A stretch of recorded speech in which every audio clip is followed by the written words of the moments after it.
Right now, 250 daring men and women are climbing toward the summit of Mount Everest, the highest point on Earth. Some will succeed, most will fail, 7 will die.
Problem.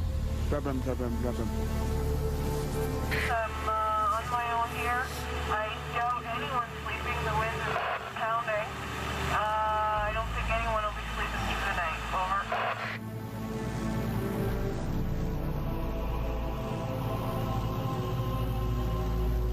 Over. After 45 days of struggle on Mount Everest, Shauna Burke is trapped in a tent within striking distance of the summit. Her supplies are running out. Her body is dehydrating, and the frozen wind is now gusting at 120 kilometers an hour. She's got to leave this place, but the mountain has her petrified. Down below, in the calm safety of base camp, expedition leader Ben Webster is tormented. He is supposed to be up there with Shauna.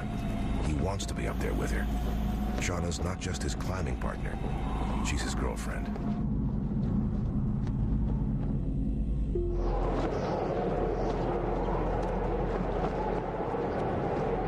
South Col to Discovery, over.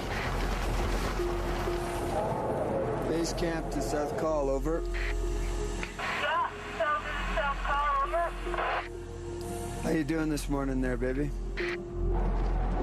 Shauna's not doing well. Her oxygen is dwindling. Her heartbeat is racing, and hurricane-force winds are holding her hostage in a nylon bubble at an altitude that is literally killing her. Here we are, up at the South Col. I spent the night, last night, by myself in the tent. I did pretty well throughout the night, but got quite scared come 5 o'clock in the morning when the winds were still howling. I thought that maybe my tent would get blown, right off the face. So it got a little bit scary, but I made it through the night, and hopefully we won't have to do it again tonight. Team leader Ben Webster knows the cold reality of Shauna's situation. 4 years ago, after successfully summiting Everest, Ben almost didn't make it down. Altitude sickness immobilized him in the exact same spot Shauna's stuck in now. Ben knows that if the winds up there don't die, there's a good chance his girlfriend will. You just gotta roll with this and believe in your heart of hearts that you're gonna get your shot.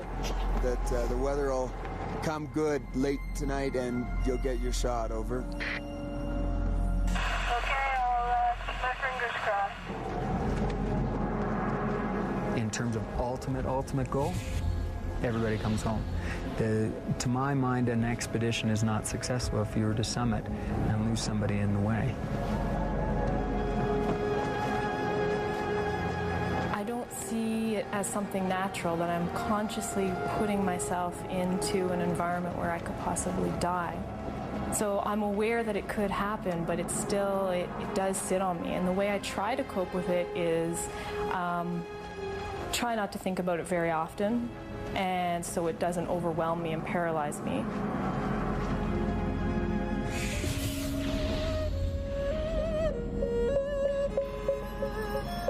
Shauna's confidence has come a long way from Kathmandu, where she was overwhelmed by the city and intimidated by the professional climbers Ben hired to accompany them on this voyage. Andrew Locke, a two-time Everest summiter, and Hector Ponce de Leon, also a two-time conqueror. If everything goes exactly as planned, these 4 souls will climb to the top of the highest mountain in the world, and they will document the journey every step of the way. But first, they have to learn to get along. Climbers, as a rule, especially elite high-altitude mountaineers, I don't know why, but they tend to be very socially challenged. My experience with most of them is that they're not the kind of people you want to hang out with a lot of the time. They're very self-consumed, very ego-driven, in some cases very socially inept because they spend all their time in the mountains not interacting with people. And that's not the case in both Hector and Andrew. Yeah. Shauna's climbing partners should be giving her their grand tour of Nepal's capital city right now. But instead of bonding with them, Shauna's throwing up in her hotel room. I gotta pick up my washing. Last time I was here was just 6 months ago. Feels like I was here yesterday for me, actually. Yeah. The people of Kathmandu are used to seeing mountain climbers. All the greats have walked these streets. Sir Edmund Hillary, Tenzing Norgay, George Mallory. This section, called Tamil, is where they came to search out bargains en route to the summit. It's a buzz to be a part of that same industry, if you like. That those great names came and climbed these huge mountains years before us, and now we're climbing those same mountains. They're coming through the same jumping off point, and that's really exciting.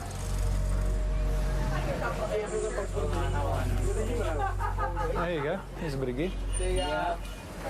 On the wall, Hector is about to see something he dearly loves. Not climbing gear, his girlfriend, Araceli Segarra.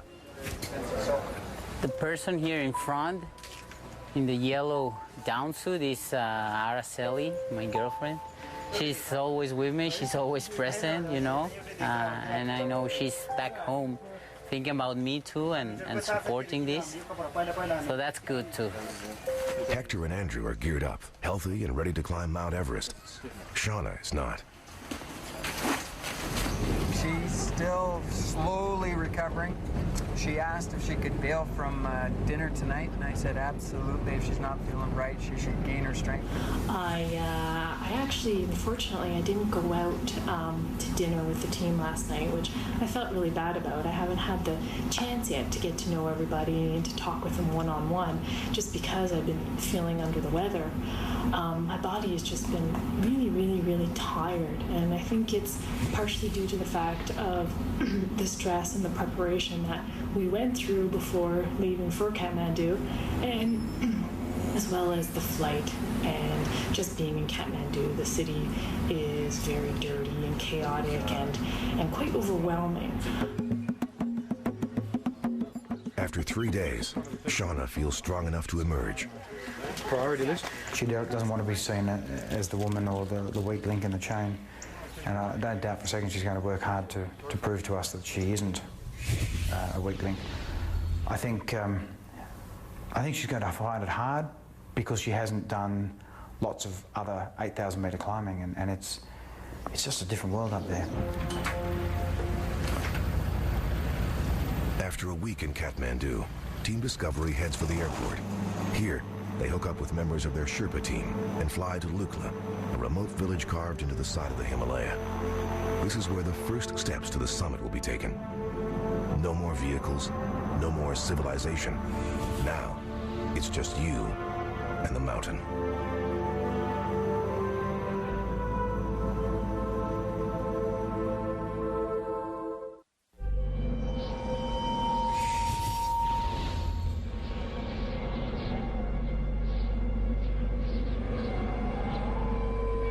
Everest. To stand on its summit is to be at the height commercial airliners fly. It's the pinnacle of dreams for elite mountaineers. Many have perished trying to reach its summit. More than 180 people have died on the mountain. One for about every 30 attempting to climb it, or one for every 7 who have reached the summit. Everest can be a place where people can't see or move, where tents are ripped apart, where all the high-tech gear in the world can't save you. And yet this season, 250 Western climbers will attempt to summit, and some will die trying. Not known as the most technical mountain to climb, it's still among the most treacherous, with its sheer altitude and the ever-changing weather.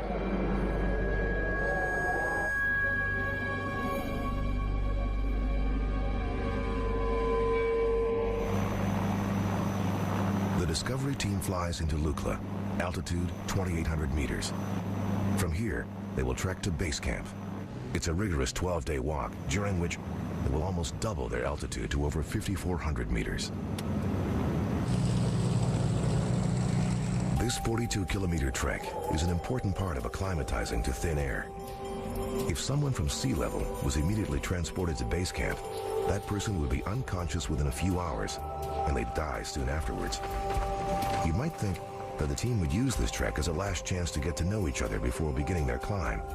But until now, they work in splinter groups, all hiking at their own pace.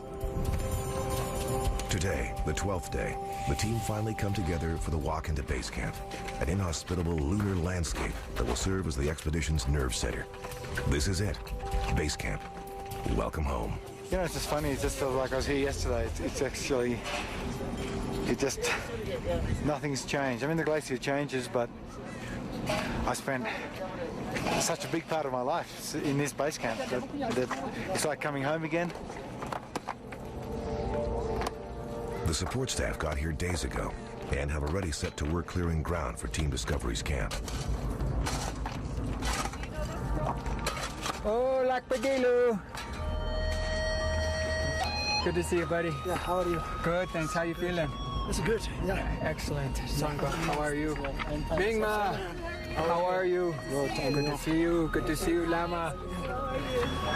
How are you? Come and say hello, Gopal. Oh, without the knife. Don't kill me.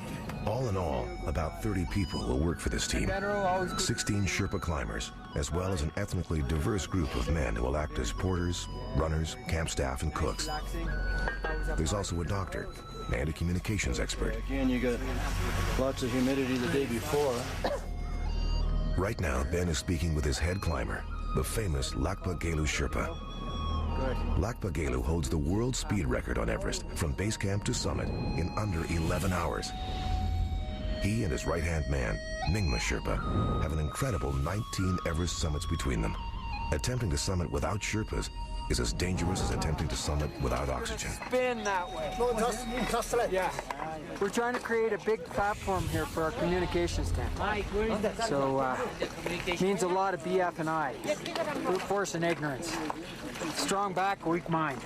All right, ready? While the men set up camp, the only female in the crew stands back, doubts her abilities, and has second thoughts. I would say the last couple of days I've been feeling a little bit intimidated by the mountain itself, and I began questioning whether I really belonged here and whether I really had what it takes to make it to the summit of Mount Everest. And I think the reason that was happening was because I'm surrounded by such a strong team. Both Hector, AJ, as well as Ben are very, very physically fit. I'm physically fit as well, but they're on a different level. And I think their mental toughness is also something that is extremely that they're extremely good at.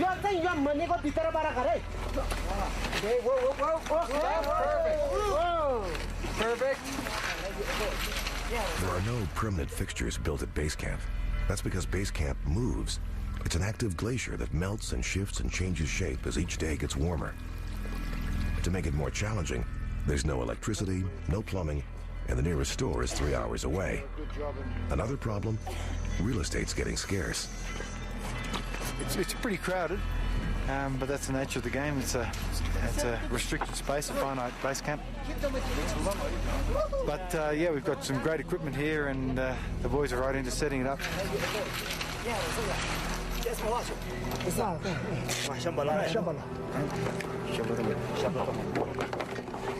Even though I've been here twice before and I've reached the summit on both occasions, it's always exciting to climb Everest. Offers so many different challenges and dangers and difficulties. Every time I come back, it's different. You know, the icefall is always going to be there, and it's always going to be dangerous and exposed every time you go through. It's exciting as well as fearful. Okay. Did you need some help organizing? Could I ask you for something? Yeah, of course. Till Baburam, Yep. we need chocolate powder. Like chocolate milk powder? Yeah. Okay. Milk. Yeah. Powder milk. And sugar. Okay. You don't just pack your bag and head off for the summit of Mount Everest. There's still a month's worth of work and acclimatization that has to happen. The team's plan is to fully stock 4 camps with food and oxygen. Oxygen is what makes this climb deadly. There just isn't enough of it high up on the mountain, so climbers go up and down in stages, forcing their bodies to create extra red blood cells. This allows them to absorb more oxygen with each breath.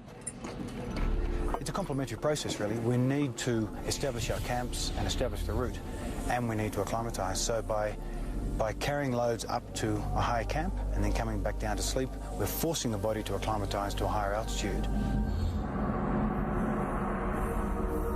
On the climb, the team has 2 opponents.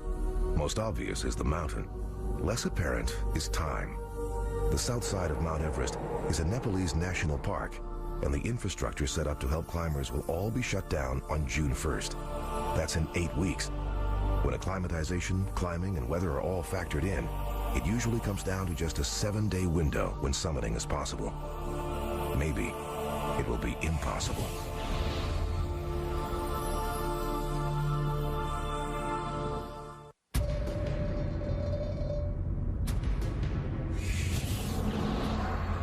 Mount Everest is blanketed in religion, superstition, and myth.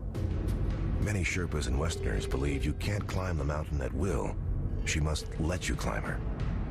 The Sherpa people call the mountain Sagarmatha, or Chomolungma, and they revere her as sacred. Before every expedition, the Sherpas hold a religious ceremony. A high-ranking Buddhist Lama is summoned, offerings created, and climbing gear gathered for a service known as the puja. I definitely want to take my harness and my Jumar up there. That definitely gotta be blessed. I'm picking the gear that we're taking to the puja, and this is pretty much the gear that we want to get blessed in this ceremony, that we want to have the Lama blessed in this ceremony, you know, for good luck, for good karma up in the mountain. So I'm picking like the most important pieces of my gear, which are the harness, Jumar, Isaacs, boots, and crampons. A stone altar called a lapso is built in the middle of Team Discovery's camp. Whenever any climber is on the mountain, aromatic sprigs of juniper must smolder constantly on the lapso. It's a complex ritual, but at its heart, the Lama is asking the goddess of Mount Everest for permission to climb. He blesses the climbers and prays for safe passage. I respect tremendously and have a sensitivity to their own connection to the mountain and what it means. And certainly for them it's important. At the end of the day, these men that I climb with, speaking of the Sherpas, will have my life in their hands. And I will at some point probably have their life in my hands. And so that trust has to be there. And one of the things you want to do is build that trust by respecting each other's culture and belief system.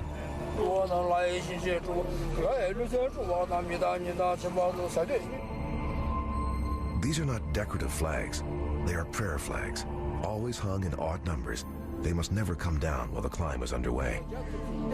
The climbers receive their sunjis, deeply symbolic and worn by everyone on the mountain. Sunjis are a necklace made of red string. In the middle, they have what is called a protection knot. These knots must never be undone, and during the climb, the sungees must never come off. Something spiritual happens to people who come here. It can be life-changing. Mount Everest is a higher power. With the puja ceremony over, the Sherpas head off to set up Camp 1. To reach the summit, Everest climbers use just a few simple tools. Boots with crampons attached, an ice axe, and a sender, also called a jumar, to help pull themselves up the fixed ropes, and a harness with carabiners for locking into safety lines. Andrew and Hector prep their gear and double-check their backup supplies. You never know what might save your life on Everest. Extra light bolts. These are my old Faithfuls, good heavy-duty steel ones, which I'll use between base and Camp 2. But the good thing about these is that if my lightweight ones should break, these also fit my high-altitude boots. Harness with jumar and eye screw. Okay.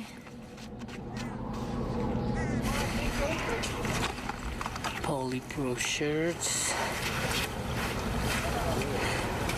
hats.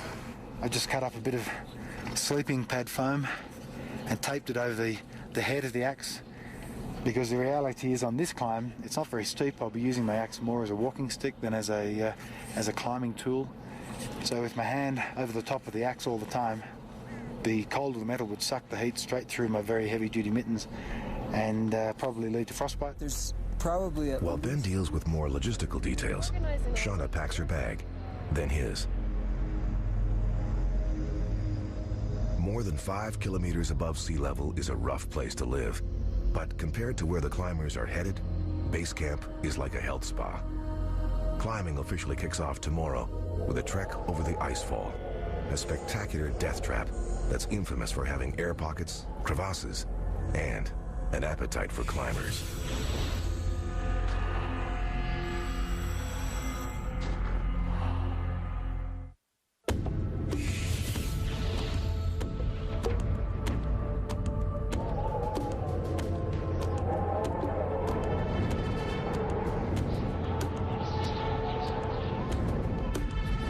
Climbing Mount Everest officially starts today.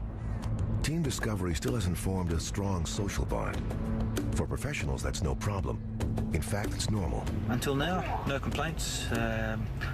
For as far as the core climbing team of Ben, Shauna, Hector and myself goes, I'm having I have a very good feeling. I very much enjoy Hector's company and trekking with Hector. I'm sure he's going to be very strong on the mountain. Ben obviously is very tied up with the management and logistical side of this expedition, and that should ease off for him in the next few days. So haven't had much interaction with him. I feel very good about how things are coming together right now. Both Andrew and Hector are pretty much as advertised, real hard men. I'm feeling very good about the whole team,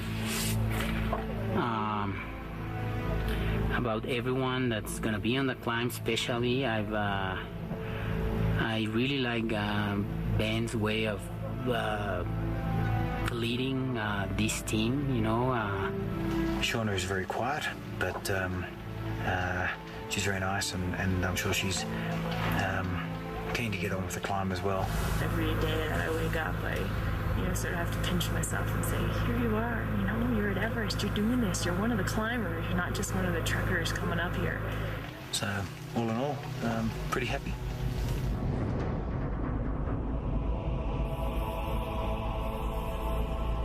Everest could be considered the world's ultimate obstacle course, where a mistake could end your life. Today, the team turns their back on the safety of base camp. Destination, Camp 1, which has already been set up by the Sherpas. Getting there is no cakewalk. For starters, they must negotiate the Khumbu Icefall, a deadly mess of slow-moving ice, riddled with crevasses, drop-offs, and the ghosts of 20 fallen climbers. Easiest way to describe the Khumbu Icefall for a layman is think of it as a moving river of ice. You have to make your peace before you even go into it. Before anyone from the core team sets foot onto the icefall, lead Sherpa climber Lakpagelu gets the juniper fire going strong.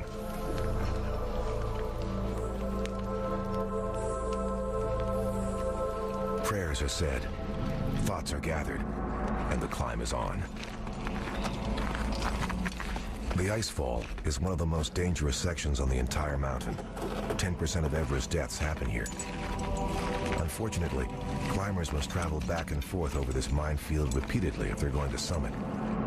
And they never get used to the icefall because it's a flowing, freezing, thawing, cracking, shifting glacier that is different every day.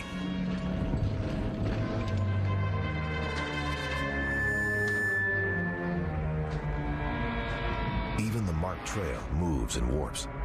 Sometimes it breaks away to nothing, vanishing right out from under the feet of a climber. When this happens, the Sherpas call it a one-way ticket to America.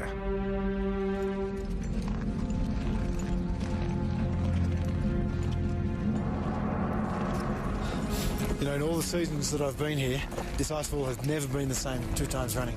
It's just so broken up, just so chopped up every single time. You can just, you feel those little rumbles, those little thumps underneath your feet. And you just never know if it's the little one or the big one. I'm always glad to get out of here.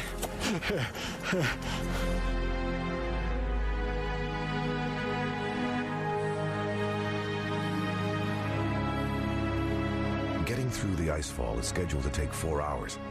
If they do it and reach Camp 1, the team will have gained 600 meters in altitude. That's like climbing to the top of Toronto's CN Tower twice.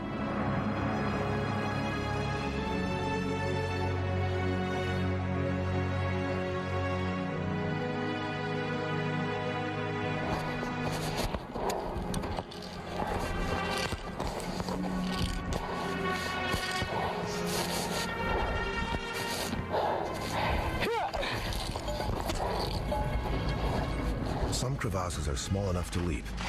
Bigger ones are bridged with aluminum ladders.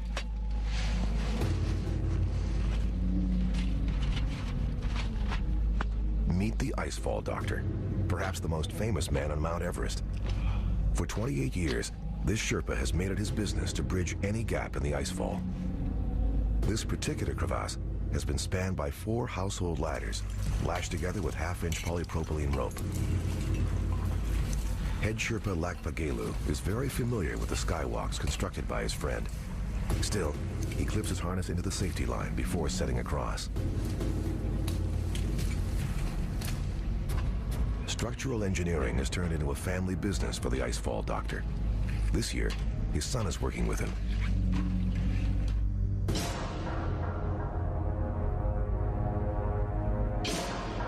After 5 hours of climbing, the team stands in a dreamland 5,900 meters above sea level, a full kilometer higher than any peak in Europe. The icefall is behind them, but that's little comfort. This beautiful weather is creating perfect avalanche conditions.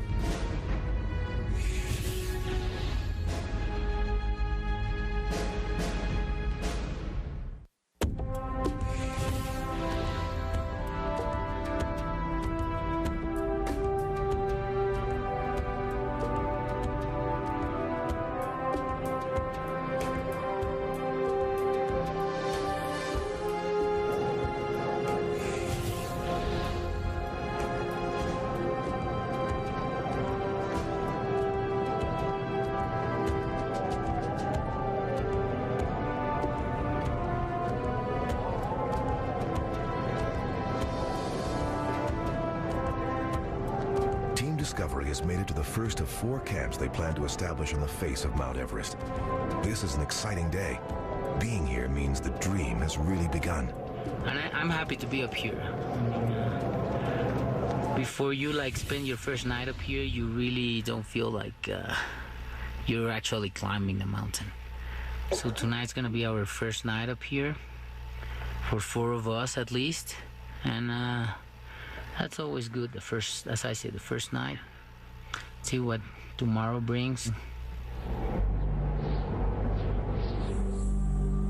Tomorrow brings snow. It snows deep into the night. The following morning, snow falls again, this time from a clear blue sky. As dawn breaks on the mountain, an avalanche breaks off it. This morning, we had 2 big releases. Doesn't surprise me because it snowed quite a bit. And you can see, if you looking at these mountains or at these faces yesterday, there was quite some ice there. So all the snow that fell last night wouldn't like stick to that ice. So the moment the temperature changed a little bit, boom, and that's when the release occurs. I'm sure we're gonna be seeing more today. It's a clear day, no clouds, so the sun is gonna hit hard on those slopes, and I'm pretty sure we're gonna be seeing a few more big ones too. On Everest, avalanches are simply a way of life. They are also a way of death.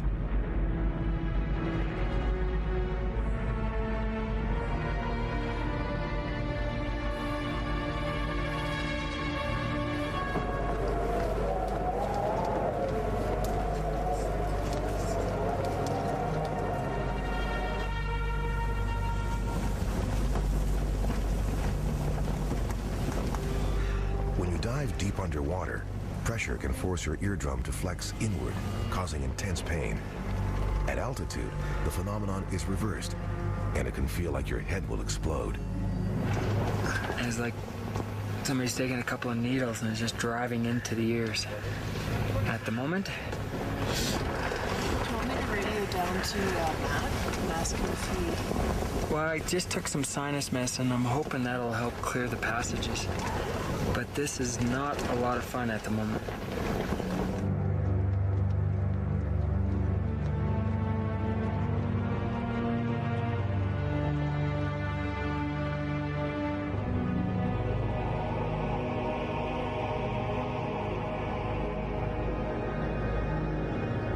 Even without a sinus condition, Everest can be a high-pressure head game.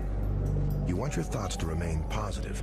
However, there are variables beyond your control, like who sets up camp beside you.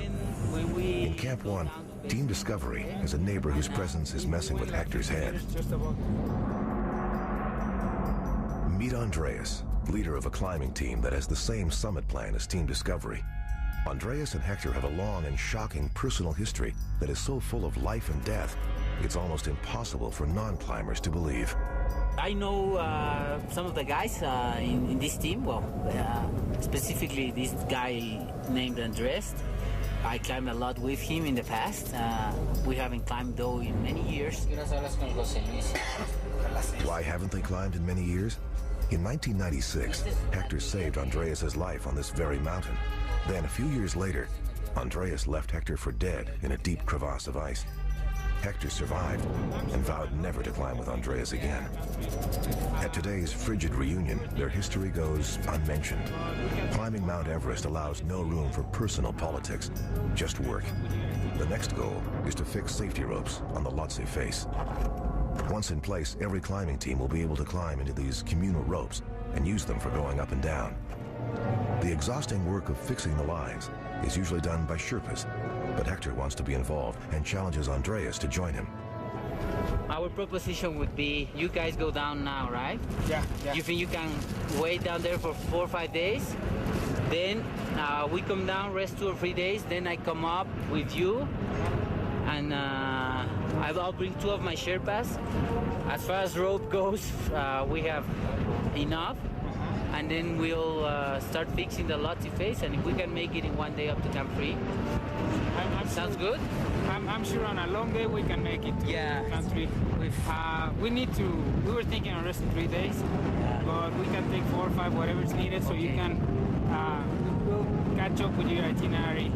Good. And for sure we can put up 2 or 3 Sherpas on some rope. And if the Lhotse face doesn't get fixed early, then everything is pushed back 2 or 3 weeks, and we don't want that.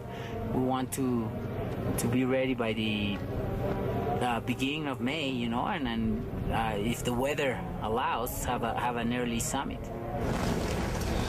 Getting better. Not as painful.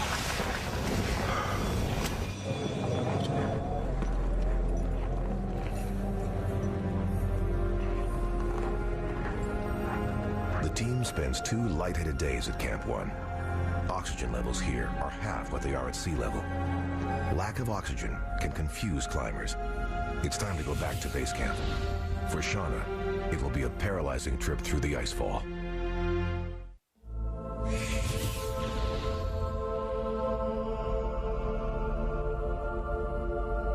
Team Discovery's camp has 25 tents. It's basically a neighborhood in a small village. Overall, base camp is home to 19 climbing teams. This Chilean team is one of them. British socialite Annabelle Bond is climbing with the Chilean team. Annabelle doesn't fit the stereotypical image of a grisly Mount Everest assaulter, but she is ready to take on this challenge with that same flair that women in her family have shown for generations. My grandmother was one of the first Western women at altitude in Nepal, so I've got pictures of her in 1929 in the cool goggles and kind of blazers and +4s, and set against backgrounds like right behind me. And she's looking down in her crampons, and that's always been an inspiration to me. And she's still alive now. She's 96, and she's following this climb. Annabelle's father owns the Hong Kong Bank. 50-year-old Chilean team leader Andronico Luksic also owns a bank. It costs a mountain of money to climb Everest, and 2 very different kinds of people manage to get here. Dedicated first-class mountaineers and globe-trotting adventurers who can afford it. On the last climb we did in Chile, I got frostbite on the end of all my fingers because we had to keep taking off and putting on our crampons, and I had completely inappropriate gloves. So I still have really bad ends of my fingers, which I'm kind of worried about. Okay. Mum was the one that got me into it, and she met Andronico at a party, and she was bragging about my climbing, which I'm going to tell her to stop doing from now on. And she was saying, my daughter's a climber. And he's like, would she like to come to Everest? And without even consulting me, she said, yeah. So the next thing you know, she wakes me up. I'm like, late night in London. And she's like, darling, you're climbing Everest. That's kind of how it came about. Are these Mount Everest rookies ready for the brutal punishment that's in store for them, more than 8,000 meters above sea level? Being a long-distance runner, I keep myself fairly not Andrew Hector tuned, but my body's fairly tuned. Ever since I was invited to join the group, since August, I've been down. I've done, I think, 6 peaks between 19 and 22,500 down in Chile. And then I've been hiking the ski mountain in Aspen. Pretty intensely since August. It's now the 2nd week of April. As Annabelle and the Chilean team set off for Camp 1, Team Discovery leaves there, headed back down to base camp. This season, only 12 women are climbing Mount Everest. They follow each other's progress through word of mouth and by listening on the radio. They may never meet face to face, but there was a sisterhood amongst them, complete with sibling rivalry. They want to know, how strong is she? How fast is she? Will she get there before me? Odds are strongly against rookies making it to the summit. It will be especially difficult for Annabelle because no one on her core team has ever been there before. All of Shauna's core team has stood on the top of the world, including her boyfriend, Ben. Some people wouldn't want to be with their lover on an adventure like this. It could get too icy and tense for the relationship to survive. Climbing Mount Everest is not a date. It's a brush with death.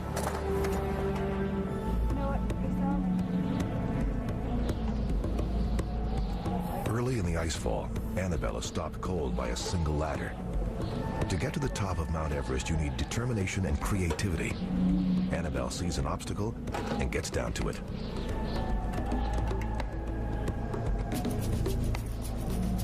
Do it, but I just feel more comfortable like this.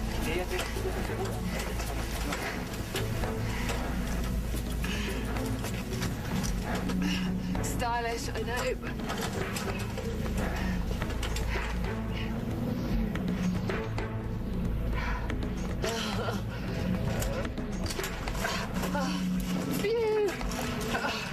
Sorry. Just moved style. Oh my God. I have really sore knees. The higher you get, the more you realise what a huge mountain this is. And, there's so much that can go on up there. I think the whole climb is one tough climb, and anyone who says it's fixed nines the whole way, I don't care, it is tough.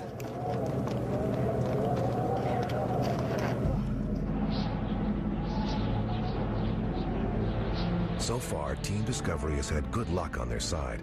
The weather has cooperated, everyone feels strong, and there have been no real mishaps to speak of. Even crossing these breathtaking ladders has gone without a hitch.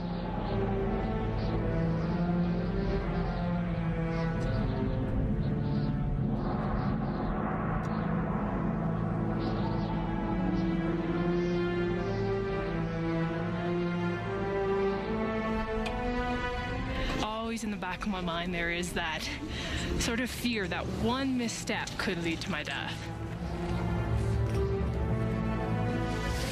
Slow and easy now. Be sure. Good girl.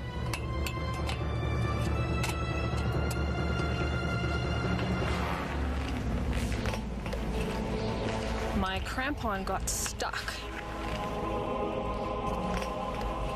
I actually told myself, don't look down, because that's when you're going to lose it and you'll panic.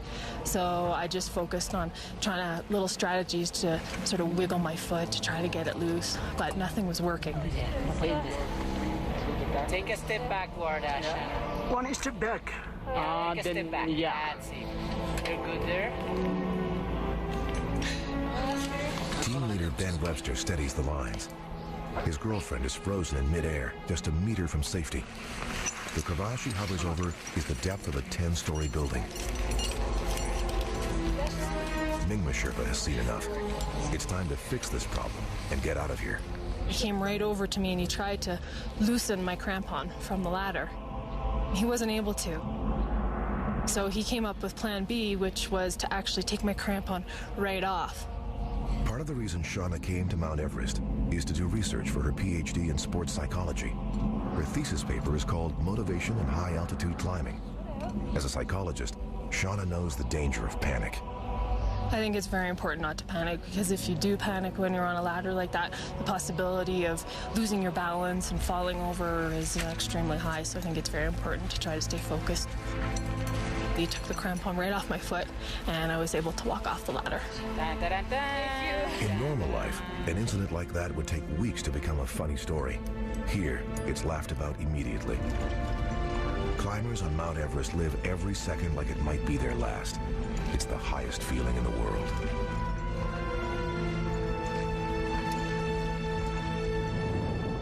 On the next episode of Ultimate Survival, Everest, a sick doctor brings his virus to base camp. Usually these things last 3 to 5 days, but who knows? Ben descends to the edge of oblivion. We're gonna go real slow and real careful on the way down. And Annabelle stares death in the face. I've just seen my first dead body. I'm not really enjoying that experience.